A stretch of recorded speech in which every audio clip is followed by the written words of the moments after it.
in the effort to say something that helps, that's effective, so that people understand how to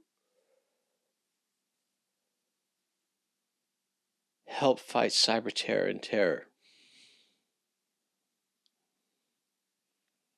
There are so many people that have to learn how to do that, as cyber terror and terror is about creating flash mobs that are opposed to each other with the intent to incite violence.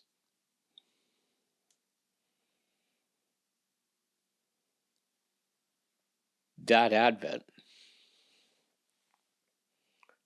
that happened in the immediate years of America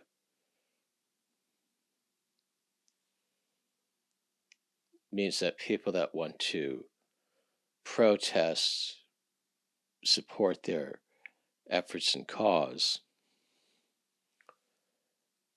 have to internalize being against terror and have to be ready to prevent terror attacks in very simple and profound ways, as simple as understanding that the rallies and protests that they're going to, that they're incited and asked to go to, that oftentimes those events are incited and created by cyber terrorists themselves.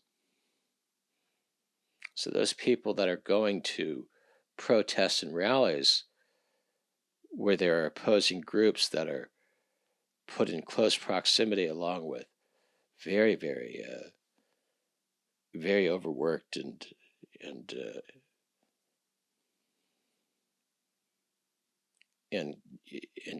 stressed PD departments that are near wanting to call for something like the National Guard, where actually PD departments are considering that they can't take on the effort of responding to those events, is just an example of how intense that conflict is. Cyber terror, computer hacking, and stalking in America has increased very profoundly.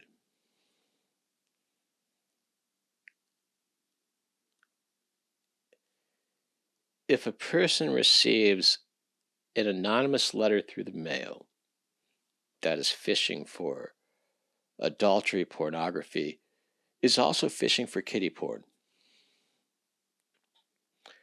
Kiddie porn is a target that can be manipulated by computer hacking only. That's why cyber terrorists fish for people into kiddie porn. Understanding those things and beginning to understand how cyber terror works, cyber terrorists have a very, very small amount of data that they look for. Law enforcement has a huge amount of data that they have to sift through. That's the advantage that cyber terrorists have. If you receive an anonymous letter through the mail that's fishing for adultery, pornography, and or kiddie porn, understand that is among the most important evidence that law enforcement could get.